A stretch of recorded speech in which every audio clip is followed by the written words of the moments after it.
Live షోకి తిరిగి స్వాగతం. ఈ అతిథుల పరిచయం శ్రీ రఫీ గారు, విశ్లేషకులు, శ్రీమతి నేరళ్ళ శారద గారు, తెలంగాణ కాంగ్రెస్ పార్టీ మహిళా అధ్యక్షురాలు, శ్రీ తాడూరు శ్రీనివాస్ గారు, టీఆర్ఎస్ నేత, most backward classes corporation chairman, ప్రభుత్వ కార్పొరేషన్ చైర్మన్, ఇక శ్రీమతి పద్మజ గారు, వైఎస్ఆర్ కాంగ్రెస్ పార్టీ అధికార ప్రతినిధి, శ్రీ భూపతిరాజు శ్రీనివాస్ వర్మ గారు, ఆంధ్రప్రదేశ్ భారతీయ జనతా పార్టీ నేత, పశ్చిమ గోదావరి జిల్లా శాఖ అధ్యక్షులు.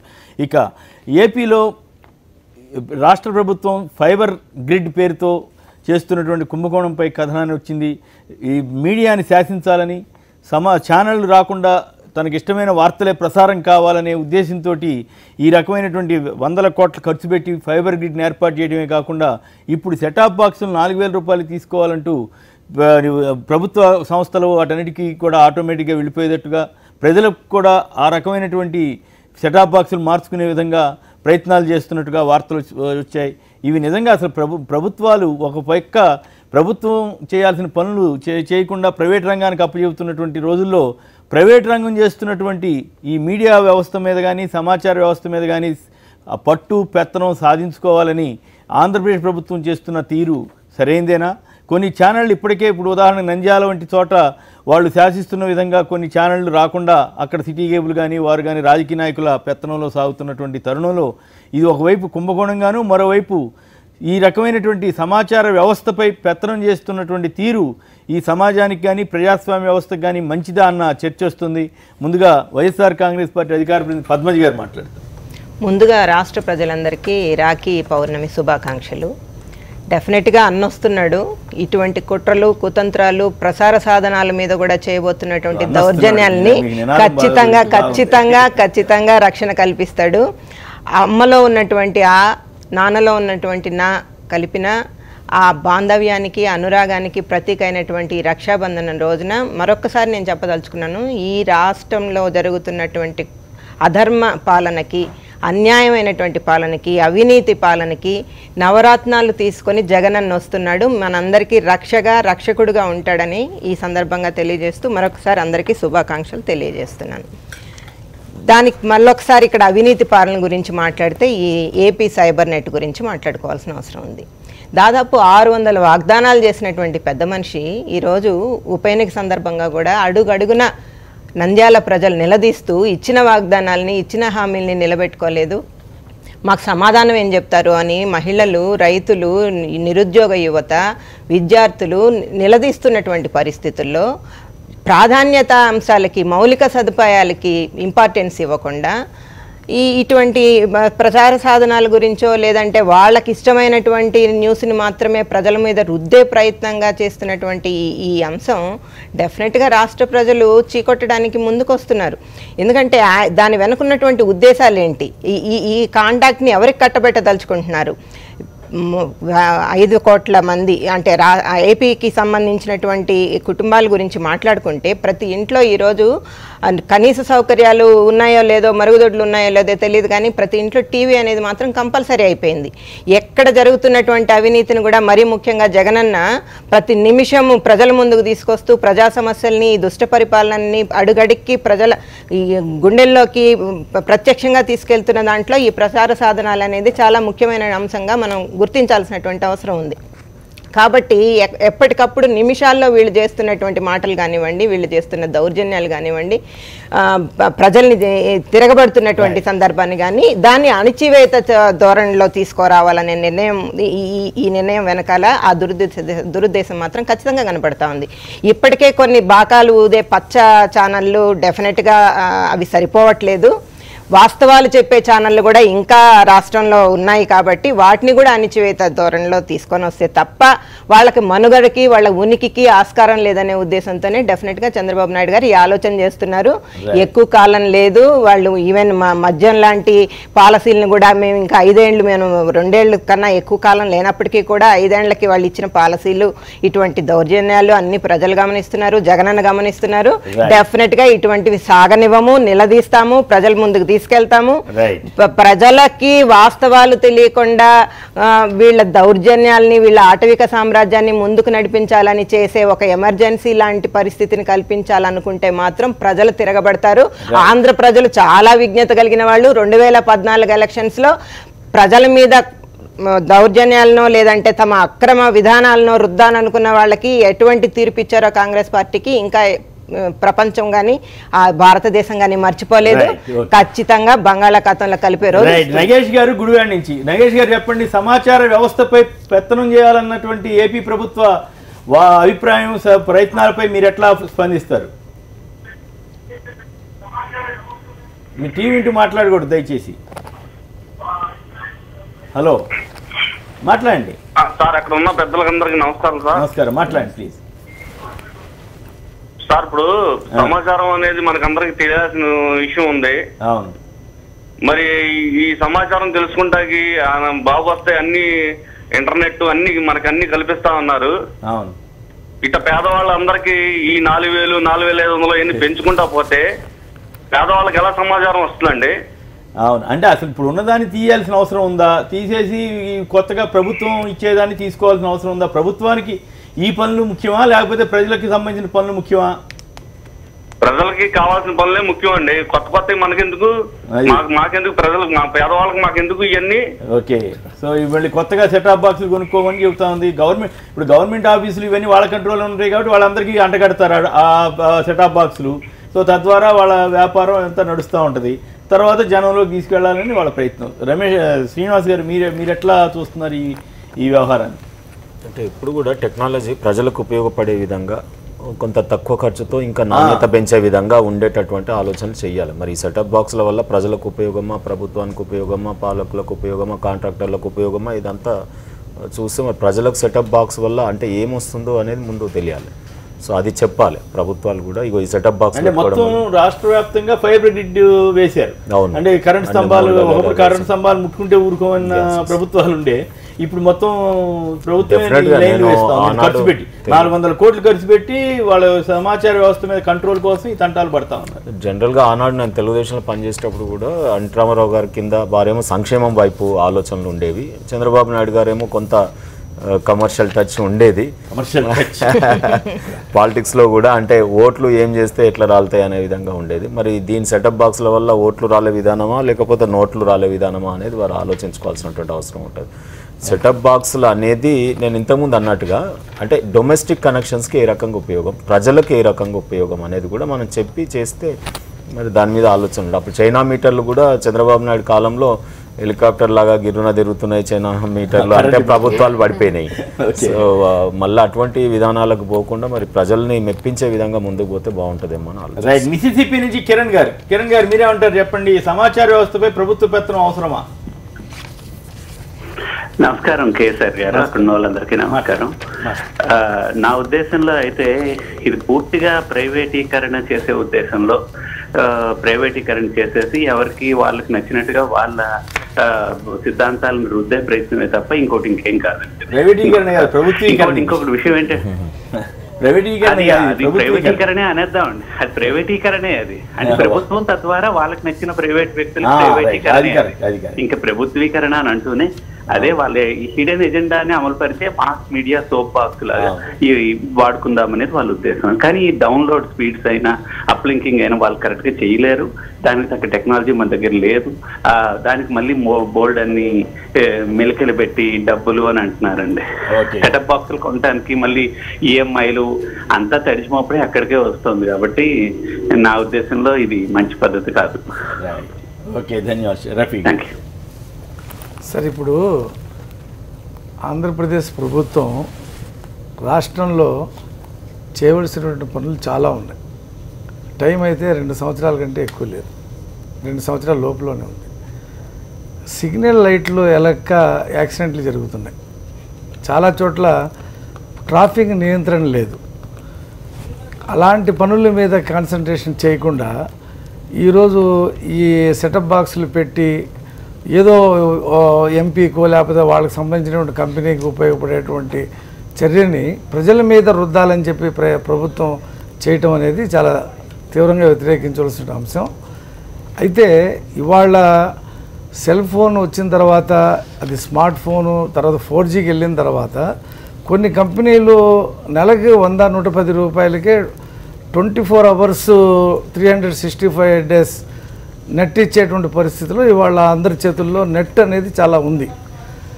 ఇప్పటికే కేబుల్ టీవీ వ్యవస్థ ఎవరి చేతుల్లో ఉంది? పెట్టుబడిదారులు గుప్పెట్లోకి కేబుల్ టీవీ వ్యవస్థ వెళ్ళిపోయింది. వాళ్ళందరూ కూడా ప్రభుత్వానికి అనుకూలంగా వాళ్ళకు ఉండేటువంటి వెసులుబాట్లు ప్రభుత్వం నుంచి పొందటం, లేదా ప్రభుత్వం చెప్పినట్టు వాళ్ళు చేస్తూ మీడియాకు ఉన్నటువంటి స్వేచ్ఛని వాళ్ళు హరించేస్తున్నారు. ఉదాహరణకి మొన్న ప్లీనరీ సమావేశం జరిగినప్పుడు విజయవాడలో కరెంట్ లేకుండా చేశారు. కరెంట్ లేకుండా చేయటం వల్ల ఆ ప్రసారాలు ప్రజల్లోకి వెళ్ళలేదు. అయితే కొన్ని టీవీలు అసలు ప్రసారమే చేయరు. సినిమా హాళ్ళు ఎలాగైతే నియంత్రణలో తీసుకొచ్చి వాళ్ళకి నచ్చిన సినిమాలను ఎలా అయితే రిలీజ్ చేస్తున్నారో ఈ సిటీ కేబుల్ వ్యవస్థ కూడా అలాగే ఉంది. అయితే పాక్షికంగా 50% దాకే ఉంది. ఇప్పుడు ఈ సైబర్ గ్రిడ్ పెట్టడం ద్వారా ప్రభుత్వంలో పలుకుబడి ఉన్నటువంటి వ్యక్తులు దీన్ని నియంత్రిస్తారు. ఏ ఛానల్ని చూపించాలి, ఏ ఛానల్ని చూడకూడదు, ఏది చూడాలి, ఏది చూడకూడదు అనే దాన్ని కంట్రోల్ చేయడం కోసమే దీన్ని తీసుకొస్తూ ఉన్నారు. అయితే ఇది ప్రజాస్వామ్యాన్ని కానీ పౌర హక్కులు కానీ ఇది చాలా తీవ్రమైనటువంటి విషయం. ఇవాళ ప్రజలు కోరుకోవట్లేదు ఈ విషయం. ప్రజలు కోరుకుంటున్నటువంటి అంశాలు చాలా ఉన్నాయి. ప్రభుత్వం 400 కోట్లు ఖర్చు పెట్టి దీని మీద ఎంతో హడావుడి చేసి ఇది ఇమ్మీడియట్గా ప్రజలు 4,000 రూపాయలు పెట్టి మీరు కొనాలంటే ఇవాళ జిఎస్టీతో తడిసి మోపిడైపోతుందండి. ఎక్కడికి వెళ్ళినా సరే 2-3 వేల రూపాయలు అదనంగా పెట్టుబడి పెట్టేటువంటి లో మిడిల్ క్లాసు ఇవాళ ఇబ్బందులు పడుతూ ఉన్నారు. దానికి తోడు మీరు ఈ 4,000 రూపాయలు పెట్టి తీసుకోండి అని చెప్పటం అనేది అవసరం లేదు. ఇప్పటికే సెటప్ బాక్స్ వ్యవస్థ చాలా పట్టణాల్లో ఉంది. కాబట్టి ఇది సరైనటువంటి విధానం కాదు. కంపెనీలు పోటీపడి ఇంకా కారు చౌకగా ఇచ్చేటువంటి పరిస్థితులు ఉన్నప్పుడు ఈ 4,000 రూపాయలతో మీరు దీన్ని తీసుకోండి అని చెప్పడం అనేది కరెక్ట్ కాదు. గవర్నమెంట్ ఆఫీసులు, స్కూళ్ళు, కాలేజీలు కొన్ని వేలు ఉంటాయి కదా, వాళ్ళందరికీ అంటగట్టే అది ప్రజాధనం దుర్వినియోగం కావడం ప్రభుత్వం వ్యాపారం కాబట్టి. గారు ఆదిలాబాద్ నుంచి వెంకటేశ్వర రెడ్డి గారు నమస్కారం, మాట్లాడండి. హలో, రైట్ కట్టండి. రాజా గారు, మన భూపతిరాజు వర్మ గారు, మీరు ఎట్లా రియాక్ట్ అవుతారు ఈ పరిస్థితి మీద? శ్రీనివాస్ వర్మ గారు నమస్కారం. నమస్కారం సార్, రాష్ట్రంలో సోదరీమణులందరికీ కూడా రాఖీ పండుగ శుభాకాంక్షలు ముందుగా తెలియజేస్తూ, థ్యాంక్ యూ. మీకు కూడా సార్, ప్రజాస్వామ్యంలో ప్రసార సాధనాల యొక్క ప్రాముఖ్యత చాలా ఎక్కువ. ఇవాళ రాష్ట్రంలో సైబర్ గ్రిడ్ ఏర్పాటు చేయడం ద్వారా, సైబర్ కనెక్టివిటీ ద్వారా రాష్ట్రంలో అన్ని ప్రాంతాలకు నెట్ సౌకర్యాన్ని, టెలిఫోన్ సౌకర్యాన్ని, కేబుల్ టీవీ ప్రసారాలని మేము కలిగిస్తాం అనేటువంటి ఒక రాష్ట్ర ప్రభుత్వం నిర్ణయం ఏదైతే ఉందో అది స్వాగతించాల్సినటువంటి విషయం వాస్తవంగా. అయితే ఇవాళ ఒక 1,500 రూపాయలు విలువ చేసేటువంటి సెటప్ బాక్స్ని రాష్ట్ర ప్రభుత్వం 4,000 రూపాయలు ఏదైతే ఛార్జ్ చేయాలని నిర్ణయించిందో దీన్ని ప్రజలు అంగీకరించినటువంటి ప్రసక్తి ఏమాత్రం లేదండి. దయచేసి క్యాబినెట్లో మీరు రాష్ట్రంలో అనేక పట్టణాల్లో అనేక చోట్ల సెటప్ బాక్సులు ఆల్రెడీ కలిగి ఉన్నారు ప్రజలు. ఇవాళ ఆ సెటప్ బాక్సులు పనిచేయవు, మీరు అది తీసి పక్కన పాడేసి మరీ 4,000 పెట్టి మీరు మళ్ళీ కొత్తగా సెటప్ బాక్స్ కొనుగోలు చేయాలంటే ఈ రాష్ట్రంలో సామాన్య ప్రజానికానికి సాధ్యమైనటువంటి విషయం కాదు సార్. దయచేసి సోదరా, అదే ప్రభుత్వంలో 3 కోట్ల సెటప్ బాక్సులు, 3 కోట్ల ఒకసారి ఉండండి మేడం ప్లీజ్. 3 కోట్ల సెటప్ బాక్స్ని ఈ రకంగా ప్రజలకు విక్రయించాలనేటువంటి రాష్ట్ర ప్రభుత్వం కూడా ప్రయత్నం చేస్తే, ఇక్కడ ఇంకో విషయం ఏంటంటే సెటప్ బాక్సులు తయారు అనేటువంటిది ఇవాళ ఎవరైతే మరి నేను ఇవాళ మీడియాలో చూశాను, అమర్ రాజా గ్రూప్ కంపెనీకి ఇంకొకటి కావాల్సినటువంటి కంపెనీకి ఇచ్చారు. యాక్చువల్గా సెటప్ బాక్స్ తయారు చేసేటువంటి టెక్నాలజీ ఆ సంస్థలు లేనప్పటికీ కూడా మరి వాళ్ళకి కాంట్రాక్ట్ ఇచ్చేటటువంటి విషయం మరి ఆందోళన కలిగిస్తూ ఉంది. అదేవిధంగా ఈ సెటప్ బాక్సుల తయారీకి కావాల్సినటువంటి విడిభాగాల్ని మనం చైనా నుంచి ఇంపోర్ట్ చేసుకుంటాం. చైనా నుంచి ఇంపోర్ట్ చేసుకునేటువంటి ఏదైతే విడిభాగాలు ఉన్నాయో దాని మీద పన్నులు ఉండేటువంటి అవకాశం లేదు. కాబట్టి ఎట్టి పరిస్థితుల్లోనూ కూడా సెటప్ బాక్స్ ద్వారా ఇటీవల కాలంలో కూడా కొనుగోలు చేస్తూ ఉన్నాం. సెటప్ బాక్సులు 1,500 రూపాయల నుంచి 2,000 రూపాయల వరకు ఛార్జ్ చేస్తూ ఉన్నారు ఆయా పట్టణాలను బట్టి, ప్రాంతాలను బట్టి. కాబట్టి ఇది సరసమైనటువంటి ధరలకి రాష్ట్ర ప్రజలకు ఇవ్వాలి. కానీ ఈ సెటప్ బాక్సులు అనేటువంటి ఒక సైబర్ గ్రిడ్ నెట్వర్క్ ద్వారా ప్రజలతో వ్యాపారం చేయాలనేటువంటి ఆలోచన కనుక రాష్ట్ర ప్రభుత్వం చేసినట్లయితే ఇది ఏమాత్రం కూడా అంగీకరించేటువంటి ప్రసక్తి లేదు. అదే సమయంలో చెప్తున్నాను సార్, కేఎస్ఆర్ గారు, సోదర రాష్ట్ర ప్రభుత్వం అంటే మీరు కూడా కదా సంపాదించాలి. సోదర రాష్ట్ర ప్రభుత్వం అంటే మీరు క్యాబినెట్ లో మీరు ఉన్నారు, మరి ప్రజా వ్యతిరేక నిర్ణయం తీసుకున్నప్పుడు క్యాబినెట్ లో మీ పాత్ర ఏంటి? సార్ ఒక్క నిమిషం సార్, నేను నిమిషం మాట్లాడినాను సార్, ప్లీజ్ చెప్పండి. ఇవాళ రాష్ట్ర ప్రభుత్వంలో మేము ఉన్నప్పటికీ కూడా, రాష్ట్ర ప్రభుత్వంలో మా భాగస్వామ్యం ఉన్నప్పటికీ కూడా రాష్ట్ర ప్రభుత్వం చేసేటువంటి ప్రతి ఒక్క కార్యక్రమాన్ని గుడ్డిగా సమర్థిస్తుంది అనేటువంటి విషయం చాలా హర్షిస్తున్నాం సోదర. నిజంగా బీజేపీ నాయకులు చంద్రబాబు నాయుడు ప్రభుత్వంలో జరుగుతున్న విశాఖపట్నంలో జరిగిన అవినీతిని కూడా బట్టబయలు చేసినారు. డెఫినెట్ గా మీకు అందరికీ మా అభినందనలు. కానీ అక్కడ ప్రభుత్వంలో భాగస్వామ్యం తీసుకుంటున్నటువంటి మంత్రులు ఇటువంటి అడ్డగోలు నిర్ణయాల్ని, ప్రజలకు భారం కలిగించే నిర్ణయాల్ని ఆమోదింపజేసే సందర్భాల్లో కేబినెట్ లో వాళ్ళ వాక్యాలను ఎందుకు, వాళ్ళ వాక్కును ఎందుకు బయట రానివ్వటం లేదు? యూట్యూబ్ లో చూపించినట్టు లేదా సోషల్ మీడియాలో వస్తున్నట్టు ఏమన్నా బీజేపీ నాయకులందరూ కూడా తెలుగుదేశం పార్టీలోకి వెళ్ళబోతున్నారా? మంత్రులు సోషల్ మీడియాలో వైరల్ అవుతుందండి. దాంట్లో భాగమేనా ఇటువంటి అడ్డగోల నిర్ణయాలకి సమర్థన? కేఎస్ఆర్ గారు ఇంకో విషయం చెప్తున్నాను. కేఎస్ఆర్ గారు 1 మినిట్ ఇంకో విషయం చెప్తున్నా. ఒకవేళ ఈ రాష్ట్ర ప్రభుత్వం కనుక ఇటువంటి ప్రయత్నం చేసి ఈ రాష్ట్రంలో ఉన్నటువంటి ఒక మీడియా మీద, ప్రసార సాధనాల మీద ఆధిపత్యం చెలాయించాలి, పెత్తనం చెలాయించాలి అనేటువంటి ఒక ప్రయత్నం చేసినట్లయితే ప్రజలు తీర్పు చెప్తారు ఖచ్చితంగా. మనం చూసాం గతంలో 1975 నుంచి 77 వరకు ఈ దేశంలో అత్యవసర పరిస్థితి సమయంలో ప్రసార మాధ్యమాల యొక్క గొంతు నొక్కేసి స్వామ్యంగా పార్టీకి 77లో జరిగినటువంటి ఎన్నికల్లో 77లో జరిగినటువంటి ఎన్నికల్లో ఈ రాష్ట్రంలో, ఈ దేశంలో ప్రజలు ఏ విధంగా తీర్పిచ్చారనేటువంటి ఒక దృశ్యం మన ముందు కనపడతా ఉంది.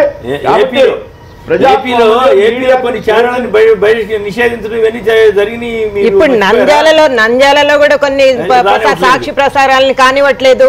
మొన్న మైక్ జగన్మోహన్ రెడ్డి గారు ప్రతిపక్ష నేత బహిరంగ సభలో మాట్లాడుతుంటే మైక్ కట్ చేశారు.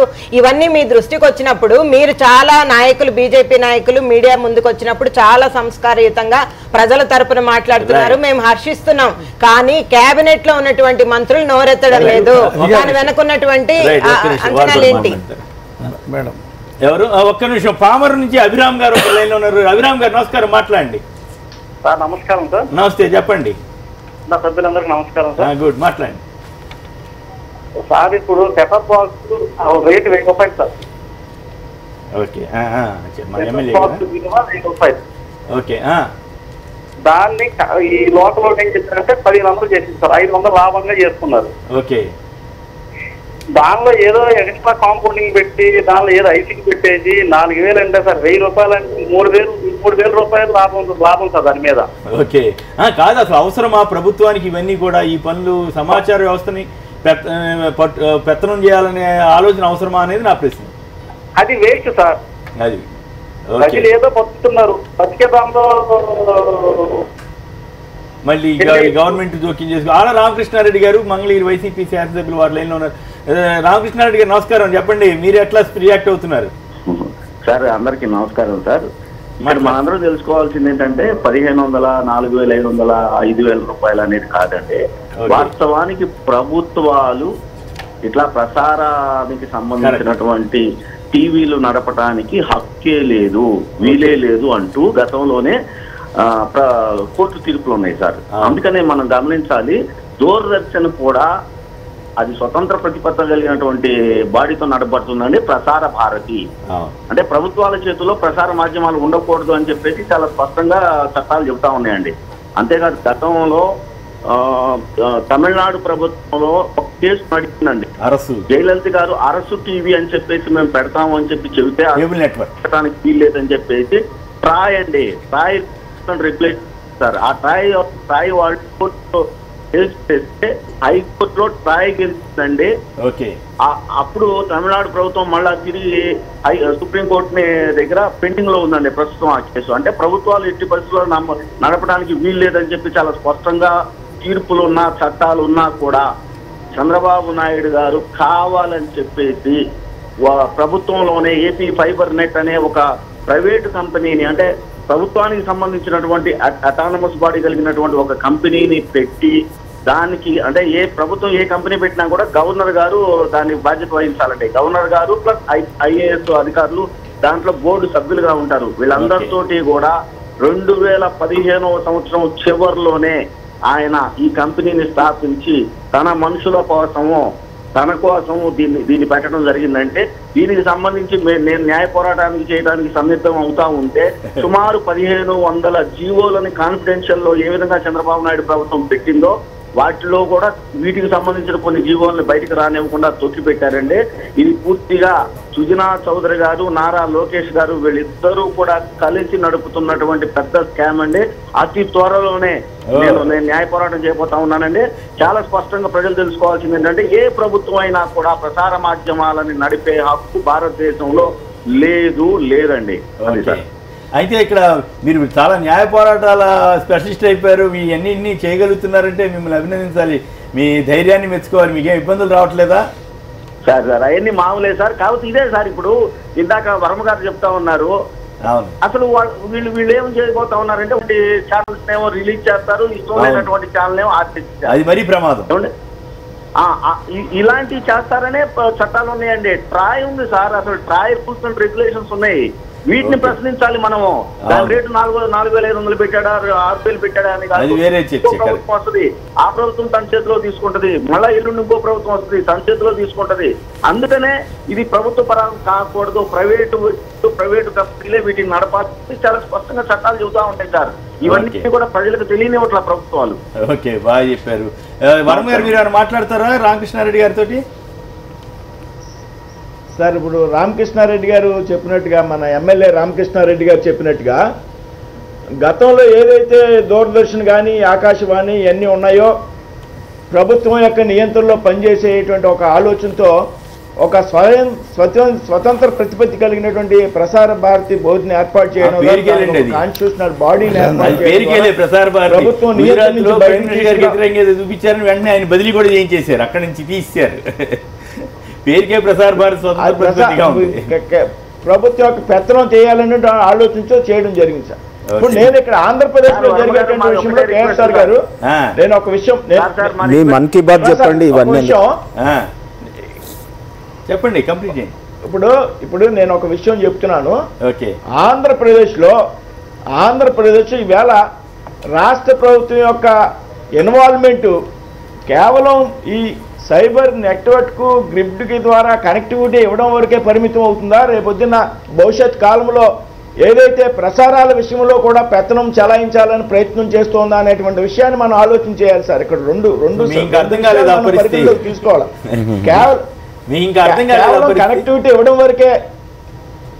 కేవలం కనెక్టివిటీ ఇవ్వడం వరకే పరిమితం అవుతుందా, లేకపోతే భవిష్యత్ కాలంలో అంటే ఈ రాష్ట్ర ప్రభుత్వం అధికారం శాశ్వతం కాదు కదా సార్. ఈ సైబర్ గ్రిడ్ నెట్వర్క్ ఉన్నంత కాలం రాష్ట్రంలో తెలుగుదేశం పార్టీ అధికారంలో ఉండదు కదా. సంవత్సరాల పాటు 2 సంవత్సరాల కాలంలో ఎన్నికలు రాబోతున్నాయి. ఏ ప్రభుత్వం అయినా అధికారంలో రాకొచ్చు, జీవితకాలం తెలుగుదేశం పార్టీ అధికారంలో ఉండడానికి అవకాశం లేదు. ప్రభుత్వం కూడా గమనించాలి దయచేసి. రేపొద్దున్న ఇంకో పార్టీ అధికారంలోకి రావచ్చు, ఇవాళ ఆ పార్టీ భవిష్యత్తులో ఆ పార్టీ దాని మీద పెత్తనం చలాయించి. కాబట్టి ఈ రకమైనటువంటి వైఖరి ఏదైతే ఉందో ప్రసార సాధనాల మీద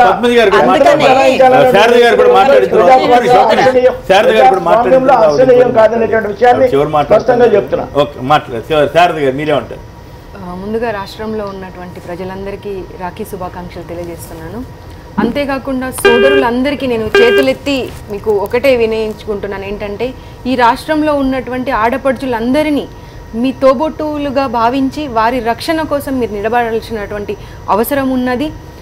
ఇవాళ మనం చూస్తూ ఉంటే ప్రతి చోట ఏదో ఒక రకంగా చిన్న 1 మంత్ పాప నుండి మొదలు పెట్టుకొని 70 సంవత్సరాల ముసలి వాళ్ళ పైన కూడా అత్యాచారాలు జరుగుతూ ఉన్నాయి. కాబట్టి మీతో మీరు ఒక ప్రామిస్ చేసుకోండి ఏంటంటే, ఈ రాష్ట్రంలో ఉన్నటువంటి ఆడపడుచులందరినీ ఎప్పుడు ఏ సందర్భంలో వారికి అవసరం ఉన్నా కానీ వారి వెన్నంటే మేము ఉంటాము, వారిపైన ఎలాంటి అఘాయిత్యం జరగకుండా చూసుకుంటామని చెప్పి మీతో మీరు ప్రామిస్ చేసుకోవాలని చెప్పి నేను ఈ సందర్భంగా మీ అందరినీ విన్నవించుకుంటున్నాను. తర్వాత ఈ విషయానికి వస్తే, ఇప్పుడు ప్రచార మాధ్యమం అంటే 4 స్తంభాలు ఏవైతే మన సమాజాన్ని ముందుకు నడిపిస్తున్నాయో దాంట్లో చాలా ఇంపార్టెంట్ పాత్ర వహించేది 4th ఎస్టేట్ మీడియా. ఈ మీడియా అనేది గనక పార్షాలిటీ లేకుండా విషయాలను, ప్రభుత్వంలో జరుగుతున్నటువంటి విషయాలు కానివ్వండి, రాష్ట్రంలో లేదా ప్రపంచ దేశాలలో జరుగుతున్నటువంటి విషయాలను కానీ ప్రసారం చేస్తేనే ప్రజలకు వాస్తవం ఏంటి అనేది తెలిసి వస్తుంది. అంతేగాని ఏమాత్రం కొంత పార్షాలిటీ ఉన్నా కానీ అసలు విషయం అనేది తెలియకుండా ఎవరికి నచ్చిన ధోరణిలో వాళ్ళు వెళ్ళేటువంటి పరిస్థితి మనం చాలాసార్లు గమనిస్తూ ఉన్నాము. ఎందుకంటే ఒక్కొక్క పార్టీకి ఒక్కొక్క ఛానల్ అనేవాళ్ళు సపోర్ట్ చేయడం వల్ల విషయాన్ని పక్కదారి పట్టించి చూపెట్టినటువంటి విషయాలు కూడా మనం చూసాము. మీడియా అనే వాళ్ళకు కూడా కమర్షియల్గా వెళ్ళకపోతే కుదరదు. బట్ దానికోసమనే ప్రజలను పక్కదారి పట్టించే రకంగా ఉండకూడదు అనే విషయాన్ని కూడా మనం ఇక్కడ మాట్లాడుకోవాలి. అంతేకాకుండా ఈ సెటప్ బాక్స్ గురించి మాట్లాడుకునే పరిస్థితి వచ్చినప్పుడు ప్రజలు ఎవరి ఆర్థిక పరిస్థితిని బట్టి వాళ్ళు ఆ కనెక్షన్ తీసుకోవడం అనేది జరుగుతుంది. ఎందుకంటే ఇవాళ మార్కెట్లో కేబుల్ టీవీ నుండి మొదలు పెట్టుకొని వీడియోకాన్ కానివ్వండి, రిలయన్స్ కానివ్వండి, ఎయిర్టెల్ కానివ్వండి, ప్రతిదానికి ఒక్కొక్క ధర ఉంది. కాబట్టి ఆర్థిక పరిస్థితి ఎవరిది ఎలా ఉంటుంది, ఒకరు 100 రూపాయలు చెల్లించే పరిస్థితిలోనే ఉంటారు. అలాంటప్పుడు వారు ఏ కేబుల్ నెట్వర్క్ తీసుకుందాం అన్నటువంటి ఆలోచన చేస్తారు. కాబట్టి వారిని కనీసం టీవీ చూసే అప్పుడైనా కానీ వారికే వదిలేయండి, వాళ్ళు ఏం తీసుకోవాలనుకుంటున్నారు ఏం చూడాలనుకుంటున్నారు అనేది. కానీ మీరు 1500 ఖర్చు అయ్యేదానికి 4000 రూపాయలు పెట్టి ఎవరికో లాభం చేయడం కోసము ప్రజలందరినీ ఇబ్బంది పెట్టడం అనేది సరి అయినటువంటి విషయం కాదు. ఒకటైతే ఈ శాసనసారి మీడియా మీద అనేది కూడా ఇక్కడ డేంజరస్. అదే చెప్పబోతున్నారు. అప్పుడు చెప్పారు కదా బీజేపీ వాళ్ళు కాంగ్రెస్ పార్టీ అత్యవసర పరిస్థితిలో చేసిందని. వీళ్ళ కాంగ్రెస్ పరిస్థితి అప్పుడు అసలు ఇన్ని ఛానల్స్ అనుభవించిందండి. ప్రింట్ మీడియా కానివ్వండి, లాంటి పెద్దవాళ్ళు ఏం చేసేవాళ్ళు అంటే గ్యాప్ వదిలేసేవాళ్ళు. మాట్లాడివ్వండి. ఇప్పుడు ఇంత ప్రింట్ మీడియా కానివ్వండి, ఎలక్ట్రానిక్ మీడియా కానివ్వండి లేదండి. ఇప్పుడు ఎలా అయిపోయిందంటే ఎన్ని ఛానల్స్ వస్తున్నాయో ఎవరికి తెలియనటువంటి పరిస్థితి ఉంది. ఎవరిపైన, ఏ నాయకుడి పైన కానివ్వండి, ఏ పార్టీ పైన కానివ్వండి, ఏ ఛానల్ ఏది ప్రసారం చేస్తుందో కూడా ఎవరైనా చూసి చెప్తే గానీ తెలిసే పరిస్థితి లేదు. బీజేపీ నాయకులు ఒకటి గుర్తించుకోవాలి. కాబట్టి పార్టీలకు అనుకూలంగా ఉండే విధంగా కాకుండా 7 సంవత్సరాల మధ్య కాలంలో ఏ రకంగా ఎప్పుడు మీరు 78 లో జరిగింది, 60s లో జరిగింది అనేటువంటి విషయాలను మీరు మాట్లాడడానికి ప్రయత్నిస్తారు తప్పించి మీకు అధికారం ఇచ్చారు, మీకు అధికారం ఇచ్చినప్పుడు మీరు ఏం చేయాలనుకుంటున్నారు దాని గురించి మాట్లాడితే బాగుంటది. ఎప్పుడు చూసినా మీరు బీజేపీకి సంబంధించిన వాళ్ళు కానీ టీఆర్ఎస్ కానీ మంచి జరుగుతూనేమో మీ ఖాతాలో వేసుకుంటారు, మంచి జరగలేదనుకోండి అప్పుడు కాంగ్రెస్ పైన రుద్దడానికి ప్రయత్నం చేస్తూ ఉంటారు. అది కాదు, మీకు 3 సంవత్సరాల నుండి మీరు అధికారంలో ఉన్నారు, మీరు ఏం చేయగలరు, ఏం చేస్తారు దాని గురించి మాట్లాడండి. అంతేగాని 78 లో జరిగింది, 60s లో జరిగింది, 40s లో జరిగింది దాని గురించి కాదు. ఇప్పుడు మీరు ప్రభుత్వంలో మీరు ఉన్నారు భాగస్వామ్యులుగా, దీనిపైన మీరు కంట్రోల్ చేయగలిగితే మీరు చేయండి, లేదనంటే మీరు కంట్రోల్ మాట్లాడే పరిస్థితిలో ఉండాలి.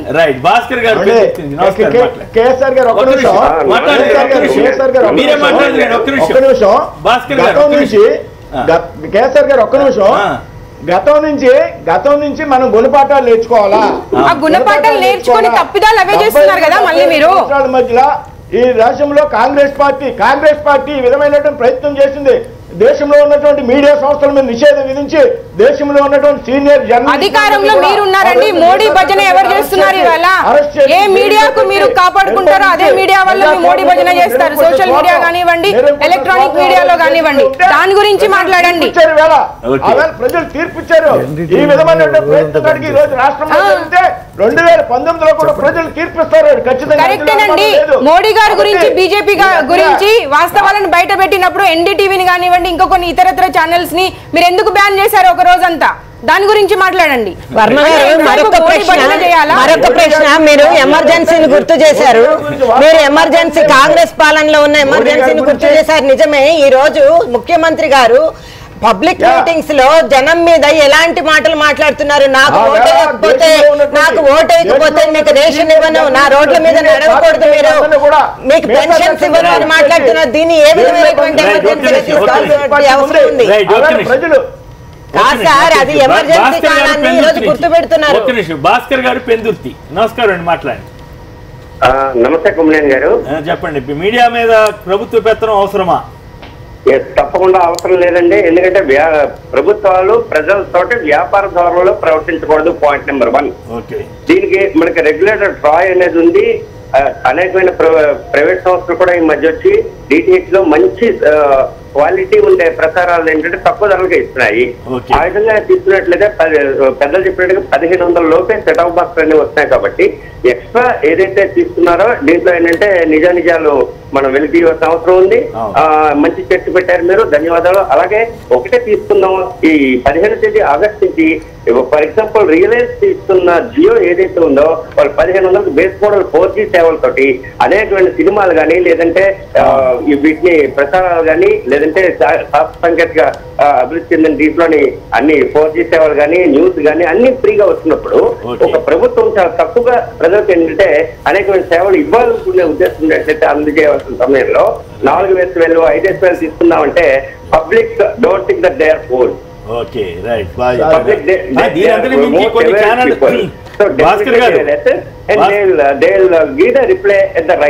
భాస్కర్ గారు దీన్ని అన్నిటి మించి డబ్బు సంగతం దాకా అన్నట్లుగా ఇక్కడ మీడియాని శాసించాలి అనేటువంటి ఒక దురుద్దేశం కనపడుతోంది అనేది భావన. సరే, ఇప్పుడు వర్మ గారికి నేను ఒక క్వశ్చన్ అడుగుతున్నాను. తెలంగాణలో టీఆర్ఎస్ ప్రభుత్వం కానీ ఆంధ్రప్రదేశ్లో ఉన్నటువంటి తెలుగుదేశం ప్రభుత్వం కానీ కేంద్రంలో ఉన్నటువంటి బీజేపీ సంకీర్ణ ప్రభుత్వం కానీ మీడియాకి పూర్తిగా స్వేచ్ఛ ఇచ్చిందా అని చెప్పి మిమ్మల్ని అడుగుతున్నాను. ఇవాళ ఆంధ్రప్రదేశ్ ప్రభుత్వంలో పాదయాత్ర చేయడానికి ఒక నాయకుడు తీవ్రమైనటువంటి ప్రయత్నం చేస్తున్నాడు. మందకృష్ణ మాదిగ సభ పెట్టుకోవడానికి కోర్టు నుండి తెచ్చుకుంటే అక్కడ సభ పెట్టుకునే అవకాశం లేదు. అంటే ఎమర్జెన్సీ అంటే అదే ఆవు కదా, అదే 70 ఏళ్ళలో అంతా చూసాము, అంతా అయిపోయింది. 40 సంవత్సరాలు దాటిపోయింది. ఇవాళ ఎక్కడున్నాయండి పౌర హక్కులు? ఎన్డీటీవీని ఒక రోజంతా బ్యాన్ చేశారు. నేషనల్ మీడియాని ఎవరు కంట్రోల్ చేస్తున్నారు మీరు చూస్తున్నారు. ఇవాళ పరోక్షమైనటువంటి ఎమర్జెన్సీ కొనసాగుతుందని ఎల్కే అద్వానీ గారు స్వయంగా చెప్పారు. కాబట్టి ఇవాళ కాంగ్రెస్ ఏదో చేసేసింది, మేమేదో పౌర హక్కులను ఇచ్చేసాము, మేమేదో బ్రహ్మాండంగా మీరు మాట్లాడుకోండి, మీరు ప్రజాస్వామ్యాన్ని పరిడుదల చేయండి అని చెప్తున్నటువంటి పాలకులుగా మీరు చెప్పడం అంటే ప్రజలకు ఇదంతా కూడా గమనిస్తున్నారు. మీరు అంతకు భిన్నంగా ఎవరు లేరు. అందరూ కూడా మీడియాని నియంత్రించి వాళ్ళ కార్యక్రమాల్ని వాళ్ళ పట్టును చూపించడానికి దాదాపుగా సంవత్సరం పాటు నిలిపివేశారు. ఎందుకంటే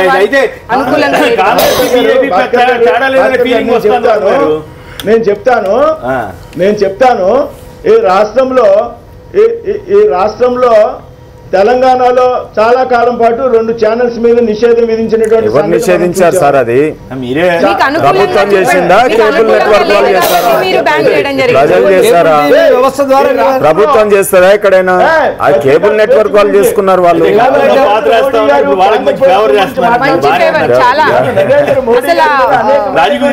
వ్యతిరేకంగా టీవీలో వస్తున్నాయి, మీడియాలో వస్తున్నాయి. నరేంద్ర మోడీ గారికి వ్యతిరేకంగా బ్రహ్మాండమైనటువంటి ఆర్టికల్స్, విశ్లేషకులు సీనియర్ పాత్రికేయులు ఇవాళ బ్రహ్మాండమైనటువంటి ఆర్టికల్స్ రాస్తున్నారు.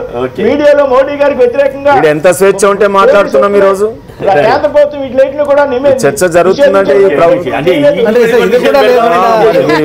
మాట్లాడుతున్నారంటే ఎంత స్వేచ్ఛ ఉన్నది మీకు చెప్పండి. కాదండి, ఇప్పుడు ఎంత స్వేచ్ఛ ఉంటే మనం ఈ రోజు ప్రభుత్వాన్ని విమర్శిస్తున్నాం. నేనేమంటానంటే ఈ ప్రభుత్వాల యొక్క పాలన పనితీరుని చక్కగా విశ్లేషించే పత్రికలు, ప్రసార సాధనాలు, ఛానల్స్ కావాలా? ప్రజాస్వామ్యంలో మనందరూ కూడా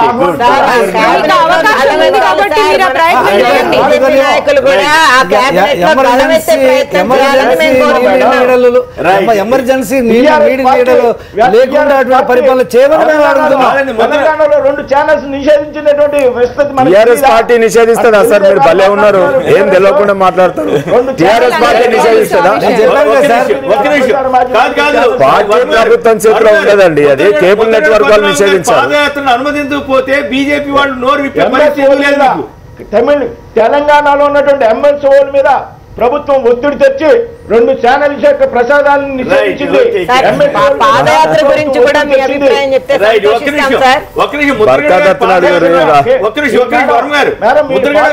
పోవచ్చు. మేడం గారు మీరు ఫాలో అవ్వలేదు. ఇదే కేఎస్ఆర్ గారు, ఇదే చర్చిలో ఇదే కేఎస్ఆర్ గారు ఇవాళ మాదిగ కురుక్షేత్ర విషయంలో కానీ ముద్రగడ గారి పాదయాత్ర విషయంలో కానీ మేము విషయాన్ని ఖండించడం జరిగింది మేడం. మీరు గమనించండి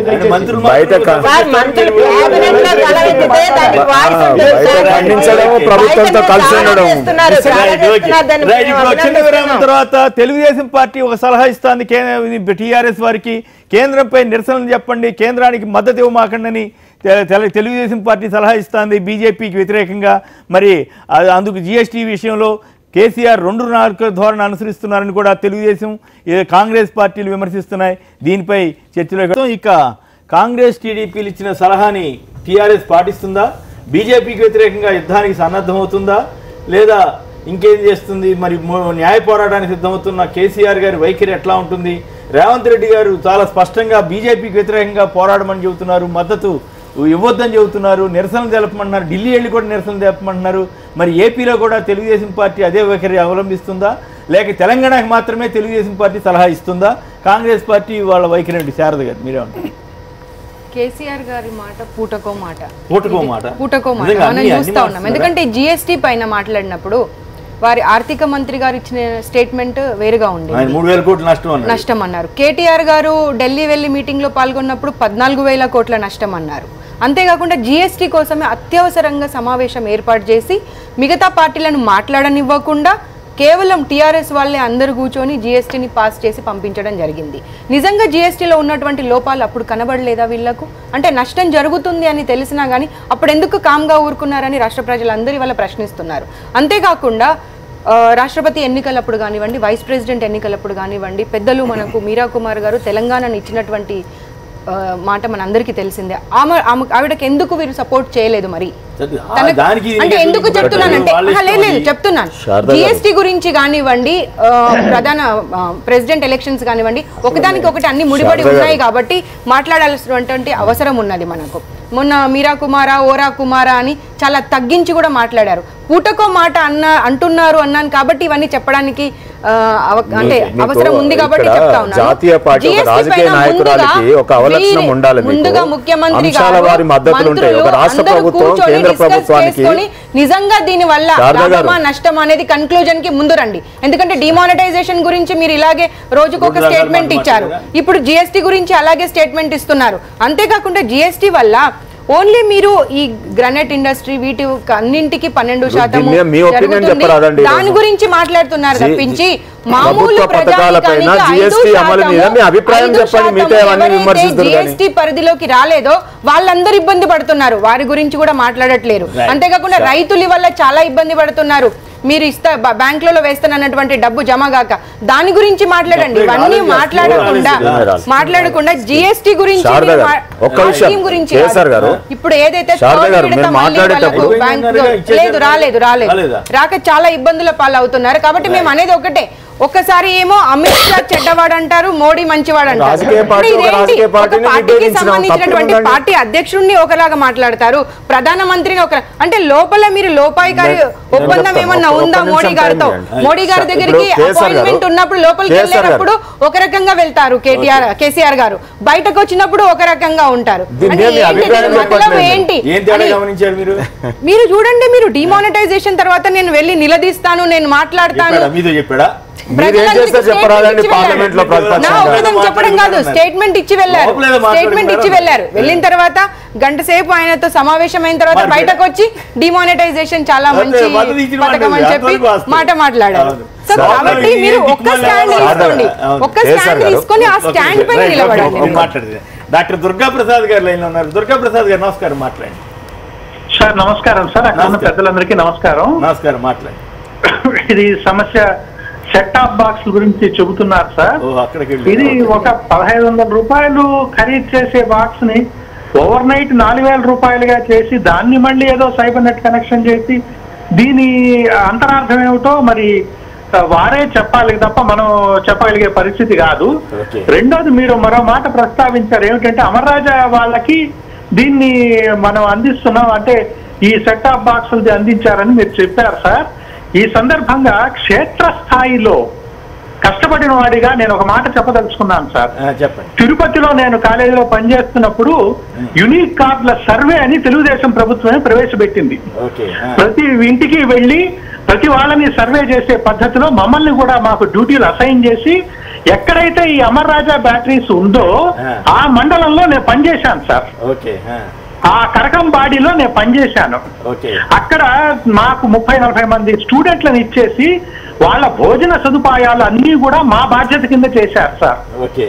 మేము అక్కడ టీచర్లని వాళ్ళని వీళ్ళని అడుక్కుని అక్కడ ఉన్న ల్యాంకో ఫెర్రో వాళ్ళు కూడా కొంత వాళ్ళకి అన్నం పెట్టారు.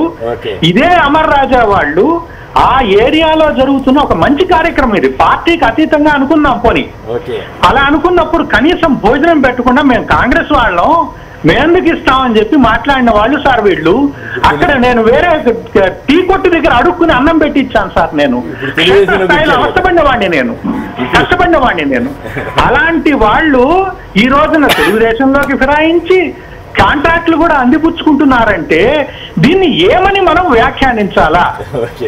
ఒక క్షేత్ర స్థాయిలో కష్టపడిన వాడిగా అన్నం పెట్టడానికి 9 రోజుల పాటు ఆ విద్యార్థులకి ఎవరైతే ఇంటింటికి తిరిగి తిరుగుతున్నారో ఆ విద్యార్థులకి అన్నం పెట్టడానికి నేను అవస్థపడిన వాడిని. వాళ్ళు ఈ రోజున మేము అన్నం పెట్టమన్న వాళ్ళు ఈ రోజు తెలుగుదేశంలో ఫిరాయించి వాళ్ళు ఈ రోజున రైట్. ధన్యవాదాలు దుర్గాప్రసాద్ గారు, మీ ఆవేదన అర్థమైంది. మాట్లాడిన తర్వాత అందరికి సమానం చెప్తారేమో. రేవంత్ రెడ్డి గారు చెప్పారు బీజేపీకి మీరు మత్తు సవరించుకోండి, ఢిల్లీలో ఆందోళన చేయండి, మీకు దమ్ముందా, కేంద్రం ముందు మోకరిల్లుతున్నారని తెలుగుదేశం వాళ్ళు అన్నారు. బీజేపీ మిత్రపక్షమైన తెలుగుదేశం వాళ్ళే అన్నారు. మీరెందుకు భయపడుతున్నారు? రేవంత్ రెడ్డి నిన్నేం మాట అన్నాడు, ఈ రోజు ఏం మాట అన్నాడు. ఈ రోజు టీఆర్ఎస్ పార్టీ ఎవరి మీద పోటీ అంటే ఇది చేయాలన్నారో వారి ఫ్రస్ట్రేషన్లో వారి మెంటల్ స్థితి మీకు కనిపిస్తూ ఉంది.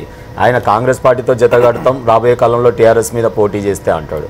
ఒకవైపు ఖమ్మంలో కమ్యూనిస్టులతోని కాంగ్రెస్తోని జతగట్టి ఉప ఎన్నికలలో వాతలు పెట్టించుకున్నారు. వారు రేవంత్ రెడ్డి మాటలకి ఇక్కడ విలువ లేదు, ఆ పార్టీ ఇక్కడ లేదు. దాని గురించి మాట్లాడాలి. అఫీషియల్ ఉన్న పార్టీ ఉంటాయి కదా అసలు. వాళ్ళు ఉన్న ఇద్దరు జైలు పక్షులు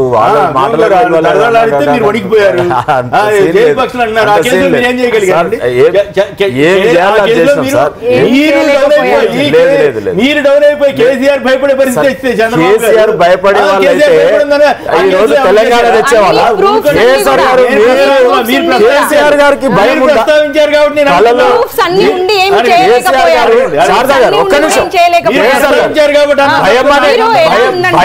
భయం అనే వర్డ్ కేసీఆర్ గారి దగ్గర డిక్షనరీలో ఉంటుందా? చంద్రబాబు నాయుడు నుంచి బిస్తర్ కట్టించిన వాళ్ళం మేము, మమ్మల్ని ఎన్టీఆర్ రాష్ట్రభవన్ కిరాయికి ఇప్పించిన వాళ్ళం. ఒకటి శారదా గారు, మీరు ఇంతకు ముందు మాట్లాడినప్పుడు పూటకూళ్ళ కాంగ్రెస్ పార్టీ ఏమన్నదంటే, పూటకూళ్ళ కాంగ్రెస్ పార్టీ ఎక్కడికి ఏ రాష్ట్రంలో ఆ రాష్ట్రం వారు అధికారాన్ని చెలాయించడానికి గతంలో పూటకొక వేషం వేసిన పూటకూళ్ళ కాంగ్రెస్ పార్టీ. మీరు ఒక అవగాహన తెచ్చుకోవాలి. ఒక రాష్ట్ర ప్రభుత్వం కేంద్ర ప్రభుత్వానికి అంశాల వారీగా మద్దతు ఇస్తా ఉన్నాం, అంశాల వారీగా విభేదిస్తా ఉన్నాం. డిమానిటైజేషన్ లో కొన్ని సూచనలు చేసాం. లోకల్ బాడీస్ పన్ను మినహాయించమన్నాం, ఈ రోజు ప్రభుత్వ పథకాలకు పన్ను మినహాయించమంటున్నాం. ఇవన్నీ కూడా కన్స్ట్రక్టివ్ సజెషన్. తెలంగాణ ఈ రోజు దేశానికి ఉపయోగపడేటటువంటి సూచనలు కేంద్ర ప్రభుత్వానికి చేస్తా ఉన్నాం. రాష్ట్ర ప్రభుత్వంగా ఉండి ఒక ప్రాంతీయ పార్టీ ఈ రోజు దేశ జాతీయ పార్టీలకు మేము సలహాలు ఇస్తుంటే పాటిస్తా ఉంటే దేశానికి సుభిక్షం జరుగుతుంది.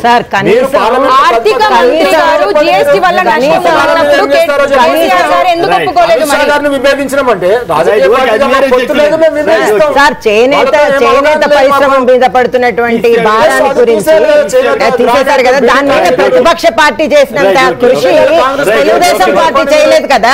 నేను చెప్పేది కనీసం అవసరమైనప్పుడన్నా ప్రభుత్వాలు ప్రతిస్పందించి కృషి చేయాలి. మాట్లాడమని సార్, జిఎస్టీ విషయంలో సమగ్రమైనటువంటి చర్చ భారతదేశంలోనే జరగలేదు. కేంద్ర ప్రభుత్వం పెడుతుంటే దాన్ని తానా తందానని చెప్పి అందరూ దాన్ని ఓటేసేసారు. అయితే జిఎస్టీని తీసుకొచ్చి కాంగ్రెస్ పార్టీ తీసుకున్నప్పుడు స్వయంగా ప్రధానమంత్రి ముఖ్యమంత్రి గుండి వ్యతిరేకించాడు. తెచ్చిన తర్వాత చాలా వేరియేషన్స్ ఉన్నాయని చెప్పేసి చాలా వార్తలు వచ్చినాయి. ఇప్పుడు ఇవాళ కేసీఆర్ గారు 19,000 కోట్ల రూపాయలు తెలంగాణ ప్రభుత్వానికి నష్టం జరుగుతుందంటే మీరు అసలు జిఎస్టీ గత 6 నెలల నుంచి వస్తున్నటువంటి ప్రతిపాదనలు మీరు దాన్ని శాస్త్రీయంగా ఎందుకు తీసుకొని ఉంటే మన డిమాండ్ వల్ల 12 అయింది తప్పకుండా కాబట్టి జిఎస్టీ మీద మళ్ళీ తెలుగుదేశం పార్టీ వారు చెబుతున్నారు ఇక్కడ తెలుగుదేశం పార్టీ వారు చెబుతున్నారు బీజేపీకి మద్దతు ఇవ్వకండి ఆందోళన చేయండి అని మీరు మోకరిల్లు అంటున్నారు అన్నారు మరి అక్కడ పరిస్థితి ఏంటి ఇప్పుడు ఒక విషయం సార్ జిఎస్టీ అనేది వేళ కొత్తగా భారతీయ జనతా పార్టీ అధికారంలోకి వచ్చాక తెర మీదకి వచ్చినటువంటి విషయం కాదు సుదీర్ఘ కాలం పాటు దాని మీద చర్చ జరుగుతూ ఉన్నది ప్రపంచంలో అనేక దేశాల్లో చాలా చోట్ల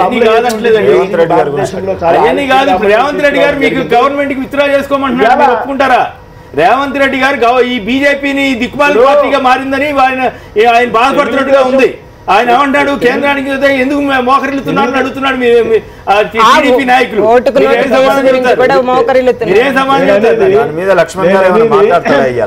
నేను అనేది సార్ నేను అనేది తెలుగుదేశం పార్టీ ఎన్డీఏలో భాగస్వామి కేసీఆర్ గారు ఎన్డీఏలో భాగస్వామి కాదు అంశాల వారీగా కేంద్రంలో ప్రభుత్వానికి మద్దతు ఇస్తున్నారు ఈవేళ తెలుగుదేశం పార్టీ మన కేసీఆర్ గారికి మీరేదో కేంద్ర ప్రభుత్వాన్ని వ్యతిరేకించండి ఆందోళన చేయండి అనేటువంటి సలహా ఇచ్చే బదులు అదేదో నువ్వు కూడా చేయొచ్చు కదా రాష్ట్రానికి మంచి జరుగుతుంది నీకు నష్టం జరుగుతుంది ఉంటే అదేదో నువ్వు చేసి చూపించవచ్చు కానీ ఆయనకి కేసీఆర్ గారికి నువ్వు సలహా ఇచ్చి బీజేపీకి వ్యతిరేకంగా కేంద్ర ప్రభుత్వానికి వ్యతిరేకంగా మీరు పోరాటం చేయండి రేవంత్ రెడ్డి గారు మాట్లాడేటువంటి మాటలు కానీ ఇవన్నీ కూడా వాస్తవానికి దూరంగా ఉన్నాయి సార్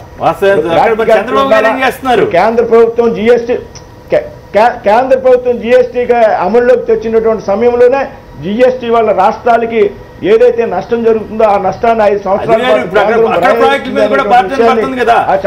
ఇక్కడ కీలకమైన పాయింట్ వర్మ గారు రేవంత్ రెడ్డి గారు చెప్పిన సూచన ప్రకారం కేంద్ర ప్రభుత్వం వద్ద కేసీఆర్ గారు మోకరిల్లుతున్నారు అక్కడ నిరసన చెప్పమన్నారు మరి అక్కడ ప్రాజెక్టుల మీద కూడా బడ్జెట్ పడుతుంది కదా మరి చంద్రబాబు గారు మోకరిల్లుతున్నారా లేదా ఆయన సరెండర్ అయిపోయాడా లేకపోతే వ్యతిరేకిస్తాడా పోరాటం చేస్తాడా తెలియని విషయం సార్ నోటుకు ఓటు కేసులోనే సరెండర్ అయిపోయారు రాష్ట్రాల ప్రజలు కూడా అర్థమైపోయింది ఇప్పుడు ఏ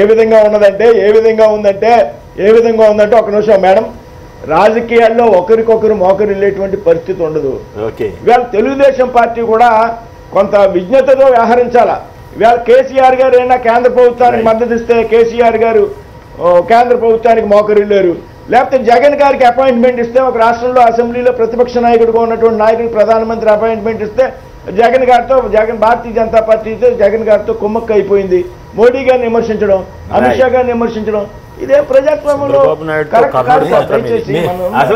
అడిగిన తప్ప మిగతా అని చెప్పారు ధన్యవాదాలు రఫీ గారు అట్లాగే శారద గారు తాడు శ్రీనివాస్ గారు పద్మజి గారు భూపతిరాజు శ్రీనివాస్ వర్మ గారు ఆళ్ళ రామకృష్ణారెడ్డి గారు అందరికి కూడా ధన్యవాదాలు ఇది నేటి వార్తా విశ్లేషణ కార్యక్రమం నమస్కారం